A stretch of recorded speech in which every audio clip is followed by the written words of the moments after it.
UP में चौथे चरण के लिए चुनाव प्रचार थमा। 23 फरवरी को 12 जिलों की 53 सीटों पर डाले जाएंगे वोट। 2012 के पिछले विधानसभा चुनाव में इन 53 सीटों में से सबसे ज्यादा 24 सीटें समाजवादी पार्टी के खाते में गई थी। इलाहाबाद में बीजेपी अध्यक्ष अमित शाह ने अल्लाहपुर से घंटाघर तक रोड शो कर शक्ति प्रदर्शन किया। पार्टी उम्मीदवार सिद्धार्थनाथ सिंह के पक्ष में मांगे वोट। उनके साथ यूपी बीजेपी अध्यक्ष केशव प्रसाद मौर्य भी मौजूद थे। शाह ने बीएसपी कांग्रेस एसपी गठबंधन पर साधा निशाना। यूपी के इलाहाबाद में राहुल गांधी और अखिलेश यादव ने भी रोड शो के जरिए दिखाई ताकत। आनंद भवन से गोल पार्क तक किया रोड शो।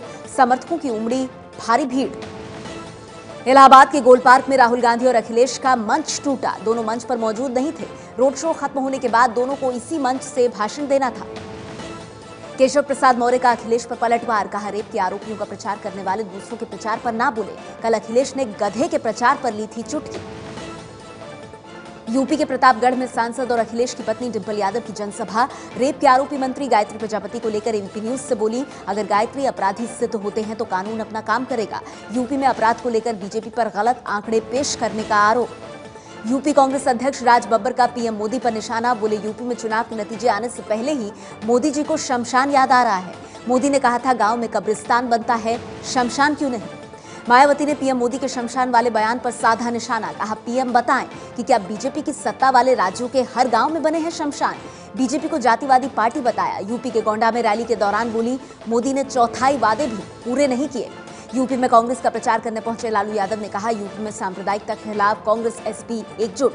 2019 में भी महागठबंधन बनने के संकेत दिए। एबीपी न्यूज से खास बातचीत में लालू यादव ने पूर्व प्रधानमंत्री अटल बिहारी वाजपेयी की हालत को लेकर भी सवाल उठाए। लालू ने कहा कि वाजपेयी को क्या पिलाकर बिस्तर पर लिटाया है, ये गंभीर मामला है, इसकी जांच जरूर होनी चाहिए। तमिलनाडु के नए मुख्यमंत्री पलानीसामी के खिलाफ मद्रास हाईकोर्ट में सुनवाई कल। डीएमके ने उनके विधानसभा में विश्वास मत पारित करने की वैधता को कोर्ट में चुनौती दी है।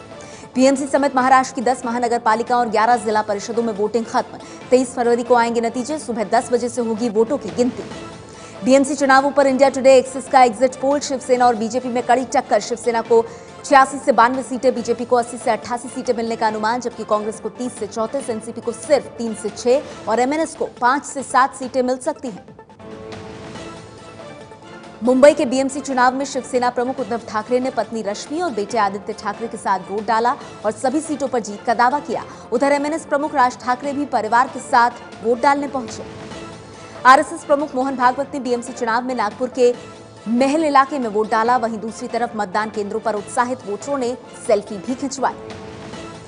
एनसीपी अध्यक्ष शरद पवार ने महालक्ष्मी इलाके में वोट डाला। बीएमसी चुनाव में इस बार एनसीपी ने सभी 227 सीटों पर अकेले चुनाव लड़ा है।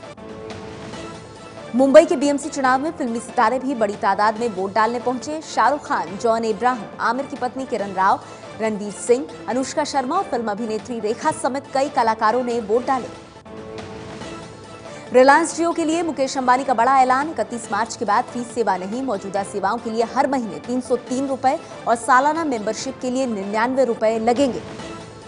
रिलायंस जियो को 10 करोड़ से ज्यादा ग्राहकों तक पहुंचने में सिर्फ 6 महीने का वक्त लगा। व्हाट्सएप को 10 करोड़ लोगों तक पहुंचने में 40 महीने लगे थे। एयरटेल को 14 साल, वोडाफोन को 15 साल का वक्त लगा, जबकि फेसबुक 54 महीने में 10 करोड़ लोगों तक अपनी पहुंच बना सका। दुनिया में हथियारों का सबसे बड़ा खरीदार देश बना Bharat. Stockholm International Peace Research Institute के ताजा आंकड़ों के मुताबिक 2012 से 2016 के बीच भारत ने दुनिया में सबसे ज्यादा हथियार खरीदे हैं। देश के तटों की सुरक्षा के लिए रक्षा मंत्रालय ने 42 नए रेडार स्टेशन स्थापित करने की मंजूरी दी। सूत्रों के मुताबिक रक्षा खरीद परिषद ने 800 करोड़ रुपए के कोस्टल सर्वेलेंस सिस्टम के प्रोजेक्ट को मंजूरी दी है। नोएडा सेक्टर 45 के सफायर प्रोजेक्ट में आम्रपाली डेवलपर्स को सुप्रीम कोर्ट से झटका। सुविधाओं की कमी को लेकर बिल्डर पर 4 करोड़ रुपए के मुआवजे की मांग से जुड़ी खरीदारों की याचिका रद्द करने से सुप्रीम कोर्ट का इनकार। 20 साल पहले हुए गाजियाबाद के भोजपुर एनकाउंटर केस में 4 पुलिसकर्मी दोषी करार। प्रमोशन पाने के लिए 4 बेगुनाह लोगों का एनकाउंटर किया था। कल होगा सजा का ऐलान। जम्मू कश्मीर के राजौरी में घुसपैठ की कोशिश कर रहे लश्कर के एक आतंकी को बीएसएफ ने मुठभेड़ में मार गिराया। मारे गए आतंकी से AK-47 समेत कई हथियार बरामद। हिमाचल प्रदेश की राजधानी शिमला में भारी बारिश और ओले पड़े। मैदानी इलाकों में बढ़ सकती है ठंड। कर्नाटक के यादगीर में टेम्पो और टैंकर में टक्कर से 9 की मौत। हादसे में 43 लोग जख्मी।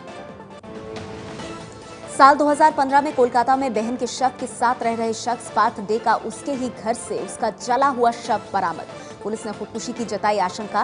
पाथडे मानसिक रूप से बीमार था और उसका अस्पताल में इलाज चल रहा था।